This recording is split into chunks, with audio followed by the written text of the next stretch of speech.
hermano, ¿eh? Mira el corbatico marcando cajón también, mira. Mira la hermanita afuera y míralo él en el nidito, mira. Otro pichón más que todavía no llega a 3 meses, mira.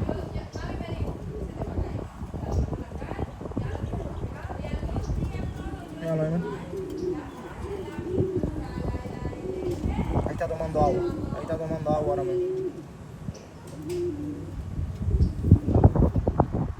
Ya aquellos dos cenicitos ya entraron a anidarse y yo los tranqué.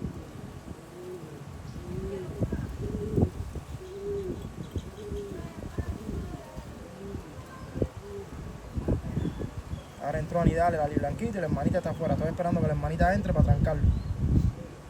Y ya lo único que viene faltando, quedando sueltos, son los 2 pintos. Que están aquí en el otro techo.